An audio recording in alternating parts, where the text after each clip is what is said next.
Good morning, Richie, my cousin. How are you today? Oh, just absolutely dreadful, to be quite honest with you. Oh, well, why might that be? All this pop music all the time. Pop, pop, pop. All this riff-raff. It's completely obnoxious and annoying. Well, have you considered Apple Music, which has a growing selection of lossless tracks? Blasphemy. I can't pay for all these bloody memberships. First it's you, then it's the government trying to chip away at my hard-earned bank account, asking me to pay my fair share. It's ridiculous.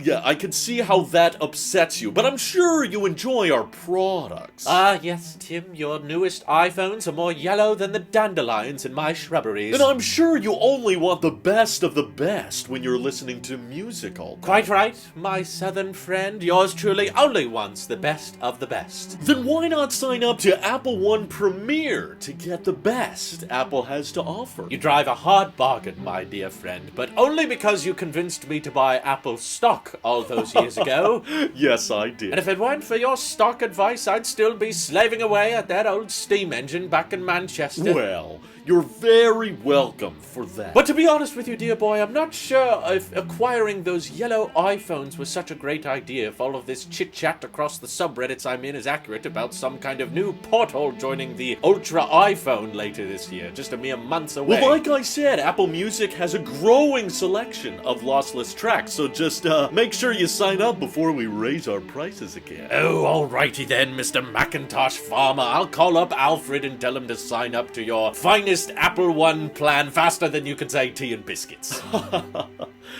Eat your heart out, Spotify.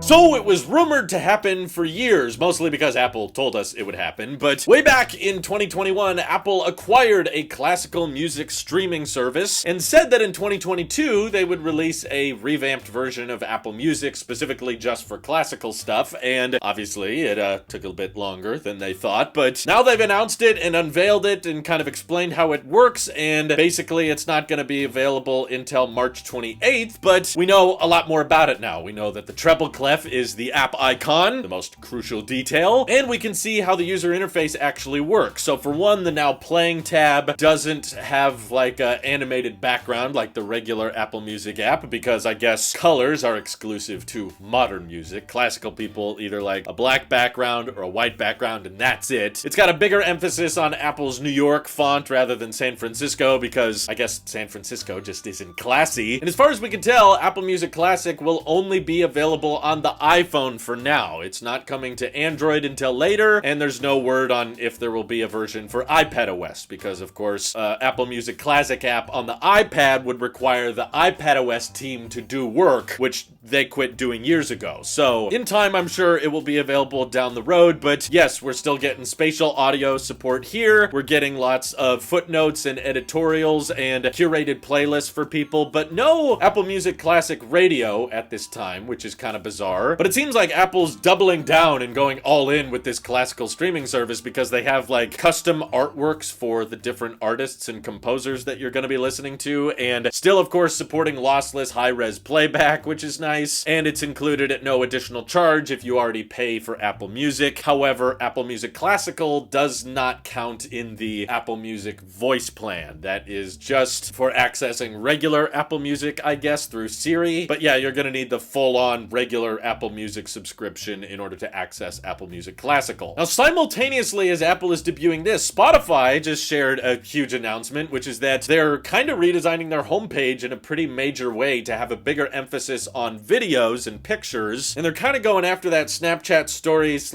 / TikTok approach of having more vertical video content for you to scroll through, and it basically gives you previews of different music or different podcasts. As we know, for a while now, Spotify has been trying to push their own video podcasts. Now you could get clips of that on this home feed, and that's supposed to make it more immersive than just an audio platform. Now they want to make it, from what I can tell, a bit more of a music-focused social media kind of service, which iTunes ping anyone? I think this is actually a really interesting battle and kind of an interesting time right now, because obviously it's the midst of the streaming wars, and Spotify kind of came up with this idea of streaming services, and they still have a free tier, but Apple Music is definitely up and on the rise and doubling down on features and having better user interfaces, and now doubling down with the classical music app, trying to dive deeper into just focusing on the music, whereas Spotify feels like they're trying to widen their market so that their platform can be more immersive and people can connect more closely with artists and fans, or with podcasters, or at this point, it feels like video creators might be trying to make a bit more of a nest in the Spotify tree rather than just YouTube, right? So the other thing Spotify is putting a big emphasis on is their new open AI powered digital assistant that they're simply calling DJ, which kind of rolls off the tongue, right? It's someone that's helping curate your music, but they say that all of the voice recordings are developed by an AI and nothing is pre-recorded, and it just responds to you in real time, and it will curate tracks and provide music recommendations based on what you're listening to, and you can ask questions about the song, when it was recorded, who sang it, or fun facts about the artists, and it will just kind of gather information from the internet and compile it together. So of course, they've probably seen the hype surrounding ChatGPT, and they're like, how do we work this into Spotify somehow? Because that's the new latest hype trend, and I'm kind of curious to see how it goes because I'm still a Spotify premium user. I know, it's weird. It's only because my brother-in-law is paying for it, and I don't have to pay for Spotify premium. But even if my brother-in-law wasn't paying for it, I'd probably still fall back on YouTube Music anyway. Apple Music has a very nice user interface, and I did have a free promo of it for the past 4 months, but ultimately, I'm just not willing to spend the $11 a month to access it because I'm cheap. But with market share growing for Apple Music, and it seems like a lot of the public is a little bit skeptical about Spotify's diversification of trying to make their platform a bit more of a social video place instead of just music and podcasts and radio, I'm very curious to see how this is going to play out. If Apple Music is going to pay off as just doubling down as we just want to be a music service, and the way I've often seen it described, and I can attest to this as well as someone who's been using Spotify Premium for the past couple years, and I also used Apple Music for like 6-7 years. It feels like Apple's making it really easy to organize and categorize and manage your music library, whereas Spotify is putting a bigger emphasis on discovering new artists, discovering new music, and the heavily advanced algorithm that fine-tunes their recommendations, I gotta admit, is much better than what I've found with Apple Music. So I've found some of my favorite artists and some of my favorite songs through the Spotify recommendation system, and I can't really say the same about Apple Music, but I will admit I prefer the user interface, the simplicity, and the lyrics function, as well as, of course, Apple Music Sing. You can only get that with Apple Music, right?